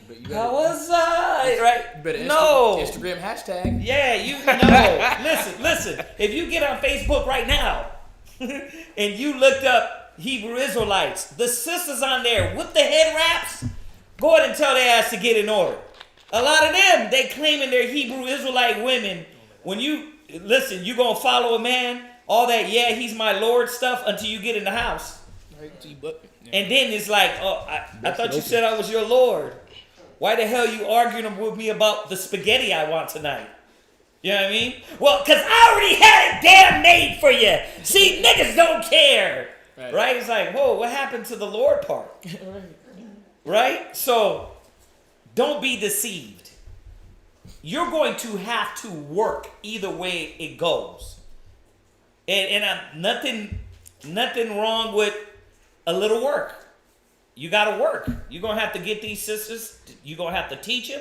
You're going to have to show them how to dress. Show them how to wipe themselves. Yep. You're going to have to show them how to keep their hygiene right. You got to show. Yes, because they didn't learn from their mothers. Nope. A lot of them, they smell like fish. Yep. So they don't know that, I got to stop eating bad food. Fish and pork rinds, man. And they don't care. Oh, you going to hit it anywhere it goes. So, right? They don't know how to wipe themselves. They're wiping from back to front, not front to back. Right? Mm-hmm. It's nasty. Right? They don't know how to take care of their minds, their spirit. You're laughing, but it's facts. It's funny, but it's real. Walk around and you're going to have to be the man and be like, babe, your breath stinks. Yeah, that hair hat that you're wearing smell like popcorn. Yeah. Hair hat. Smell like popcorn right now. Damn, he just murdered the whole congregation. What are you doing? You want to murder everybody? He said the hair hat. Hey, listen, none of your ribs should be wearing no damn hair hats. Jalapeno. All right. Anyway, Most High said he can we get back on track? Can we get back on track? Y'all understand that? Remember, these curses are the ones where we don't want to go back to. We want to stay growing to the spiritual man and spiritual woman that's needed, and it takes work. Right. So don't be deceived. Don't lose patience. The fruits of the Spirit. Go there. Go to Ephesians 5 real quick. Just real quick. It's a new brother. We got to go ahead and drive this point into his mind for him to understand. You're just going to be popping around from women to women. And I'm not afraid to say it. We got brothers back in Houston, man, that we told brothers, we told sisters. And you know why we put them out there is because we're going to let you know what type of school we are from the door. We told brothers, don't go deal with this woman. He dealt with her. She's belligerent. Now he don't want to be the baby daddy. He's out here doing something else except the work of the Most High. Why? Because he don't want to deal with her loud mouth. But we sat both of them down and told them, y'all need to chill on that and get the word first. They didn't want to listen. They didn't want to hear. You see her on Facebook, belligerent like a brute nigga. That's why y'all hear us tell them, don't act like you part of this school, because we're not about that. But the reason why is because they come in and they want sex, they want a woman, they want a man, but they don't want to do the things that work to get that built correctly. And these are the problems. And it's been more than one another. We got another brother in Houston. You know what I mean? He's a guy that always trying to pop on with some different doctrine. One week he on this doctrine, next week on this doctrine, right? But he's been in at least 7 relationships since 7 or more It's like, brother, you jumping for woman. Oh, a woman. It doesn't say you have to teach her. It's like, nigga, you're tripping. But see what happens. Ask him how many baby mamas he got. How many babies he got from different baby mamas. A lot. But he don't want to sit down and listen. Okay. Shit, it ain't my life. That's you. But that's because a lot of brothers don't want to listen to the wisdom. They come in, they want to mock, they want to act like it's a game. They know it all. Yeah, they know it all. They know every damn thing. And guess what? He's over there like every other month. He's walking up down the street on Facebook talking about, these women. It ain't none of his fault. It's all the women's fault. Now, if we're Hebrew Israelite men, we got to take responsibility. We got to take responsibility of what the hell we're doing too. It ain't just on the women. Yeah, the women are hard-headed and stubborn too, but the men lose patience, and you know what? You jump in the sack with them all the time very quickly. So you gotta see, you're in this predicament now. You have to be patient. You have to love. You have to apply. Sometimes you gotta get a little strong. But you got to teach this woman how to be a woman. And right now, it might not be the way of just forcing it down her throat. Let her see your example. I'm going to say this again, and this is to everybody, not just the brother. If they don't see you fighting for anything, don't expect her to be in order. You can't be using the truth just to get your woman in order, but not doing nothing for the Most High. Right. It will not work. It will not work. She got to see you're a man of code, honor, respect, loyalty. She doesn't see the transformer. 1 minute you're a Crip, then you're a Blood. 1 minute you believe in Emotep. Right. Next minute you just Black Panther movement. Right. You praying to Oshun now. Right. You're right. You Oshun now, or you Oshun and a Crip. Like. Right. She needs to see diligence, commitment. The Most High needs to see that. So go ahead. Finish that. Where you at? He said the fruit of the Spirit? Yeah, Galatians 5. Galatians chapter 5, verse 22. But the fruit of the Spirit is love. Right. Is what? Love. Right. Joy. So these are the things that we supposed to be applying as we put on this new man and new woman. The fruits of the Spirit is what? Love. Yes, a Hebrew Israelite hard killer that street speaks and yells out the Bible on the corner. He got to go home and got to love. He got to love his children. He got to love his nation. He got to love his brothers and sisters. So don't be deceived. Some of these niggas are claiming something they not. You know what I mean? They got to go home and love correctly. Right? And they should be. The way the Most High said. Go ahead. Joy. Peace. Read. Long suffering. What? Long suffering. What are you going to have to do with these ribs? Long suffering. What you going to have to do with your kids? Long suffering. What you going to have to do with stubborn, stiff-necked, rebellious, hard-headed niggas? Long suffering. You got what? Be long suffering. Go ahead. Gentleness. We got to be what? Gentleness. Sometimes we got to be gentle. Sometimes he said we got to rebuke him sharply. That all may fear, yeah. That all may fear. So we're becoming this well-rounded man. Go ahead. Goodness. Read. Faith. Read. Meekness. What? Meekness. And bro, it takes meekness to sit there, see them lie on you, and tell you never do anything around the house. You never spend time with them. All we do is argue all the time. There ain't no moments that never happens. Never a time of peace. There's never a time of peace that our whole relationship was based on a lie. You fooled me. Right. You tricked me. Right? You got to hear all that. Like 15 years into the relationship. 20 years in a relationship. You're going to hear that. And you're going to sit there and say, listen, babe. But we're here now. Right. Let's get this right. Let's move forward. You're going to have to be patient. Go ahead. Meek. Temperance. Wait, what? Temperance. What are you going to need when you deal with stubborn people? Temperance. Stiff that. Temperance. When you deal with Israelites out in the world, you're going to have to have what? Temperance. You have to be tempered, bruh. You're going to have temperance. Go ahead.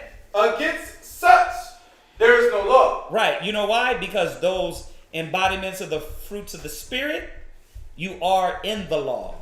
You are in the Spirit when you embody these things. So these are the characteristics that you're going to have to continually put on. So, yeah, what you got, Arya? She also has 2 kids by someone else, and I feel, because remember they were separated. Okay. For a while. All right. So, and I feel that I'm battling with them demons she got from him. I'm with that. Yeah, but you're past that. Here's the thing. You got to let that go. Here's the thing. Yeah, that was in the past. Right? Unless this is a situation, right? This is not a situation. She's with that guy now. No. That's in the past, bro. Just like Yahweh Shai did you. Your wickedness in the past, what did he do? Winked at. He winked at. So you got to let that go, and you're going to have to establish this woman's mind and show her how you want her to do things. That show her that you're not Tyrone's or Little Spliff Star or this cat's woman anymore. You're going to have to, I want you to do things this way. That's another new standard. I know he liked his scrambled or some easy side. What was it? Easy over. Easy over. Sunny side up. Right. Fart eggs. I know he liked fart eggs, but I call them fart eggs. But right. That's not how I like it, baby. This is how you're going to do it. Yep. This is how I want you to do it. And you got to establish these concepts. Go ahead. Give me Ephesians 5 real quick. In Ephesians chapter 5 and verse 25. Ephesians 5 and 25. And that's just right on the point due to the fact of you got to cleanse her. You know what I'm saying? You got to wash that old way of doing things and bring into this new fold of your household. You know what I'm saying? How you want things ran, the way that you like things. There's nothing wrong with that, but it has to be first taught. Go ahead. Ephesians chapter 5, verse 25. Read. Husbands, love your wives, even as Christ also loved the church. So we got to ask ourselves, how did Christ love the church? He was very long-suffering with them niggas. Because there was niggas out there, man, trying to come up against him, trying to find a way to put him through a loophole to where he says that he has his own authority. Come on, man. These Pharisees were monsters, man. Yeah. But Christ still held his integrity. Whenever he dealt with heathen women, he still held his integrity. The spirit of a Hebrew Israelite king was upon him to where he was dealing with people the right way. Right. Even with people in the church, he was still dealing with people calmly. It says we have to deal with our wives as what? Even as Christ also loved the church. Read. And gave himself for for it. So what that means is that he even sacrificed his own emotions and feelings and was looking toward his family, his church, and looking for their betterment, how to improve them. But I got something for you. Keep reading. That he might sanctify and cleanse it with the washing of water by the word. But he used the word to cleanse them, Yeah. to show them their what was not right in the eyes of the Most High. Listen, babe, I know that you're doing things this way, but I think you didn't learn that from me. We gotta wash that away. Let me show you something new. Let me first reprove your mind, like the scripture says in 2nd Esdras. If they first we'll get it. If it be a willing mind, then that is acceptable with the Most High.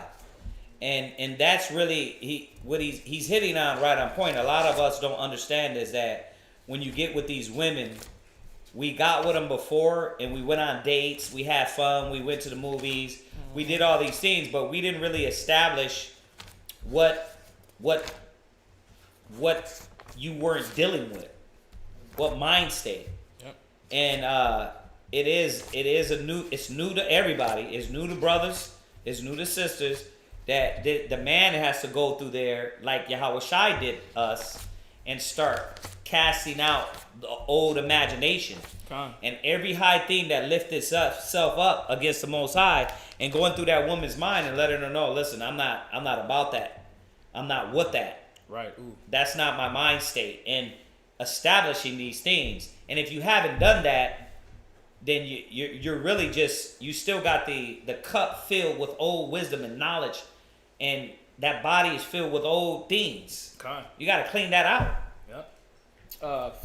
Finish that. Verse 27. That's actually it. Jump to 2nd Esdras if you don't mind. Just sure. 2nd Esdras chapter 14 and verse 34. And I'm going to show you that, Christ was doing this to everybody. When dealing with the word, dealing with brothers and sisters. Ariel, forgive me, Matthew chapter 10 and verse 5 or verse 6. Read where you at. 2nd Esdras chapter 14 and verse 34. Read.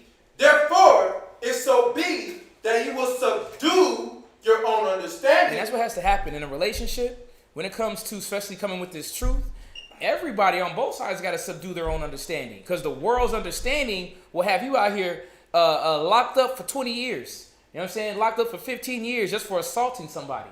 So we're seeing that the Most High is saying that we got to subdue our understanding of the world and come back and see what the scriptures is telling us how to live, how to deal, how a woman should be respecting her husband according to the Bible. Not only respecting, but what does it say? Submit herself unto her husband. Right. Same way to the husband. The husband, you're submitting yourself to her in her times of help. When she gets weak, you're submitting and understanding that, you know what? She's a weaker vessel. She's a weaker vessel. Let me deal with you according to knowledge.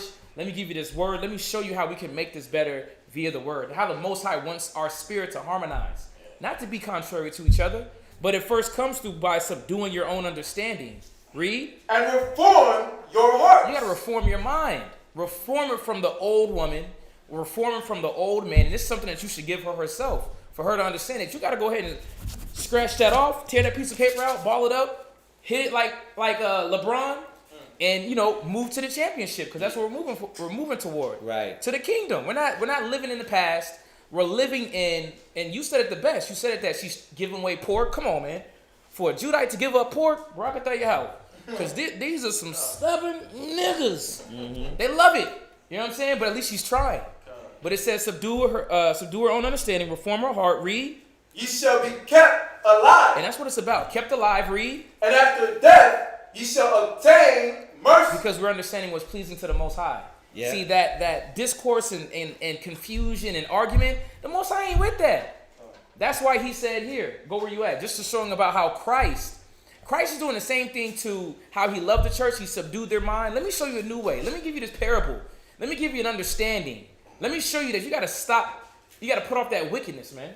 Matthew chapter 10 and verse 5 and verse 6. You can start at verse 6 because this is what Christ and the disciples were doing with the church. Mm-hmm. Read where you at. God, but go rather to the lost sheep of the house of Israel. And this is what he was telling the disciples. But what were the disciples doing on the daily? This is how they show love. This is what they were doing for the church. Read. Verse 7. And as ye go, preach, saying, the kingdom of heaven is at hand. Go ahead. Heal the sick. Do what? Heal the sick. Our brothers and sisters, wives coming in are sick as hell.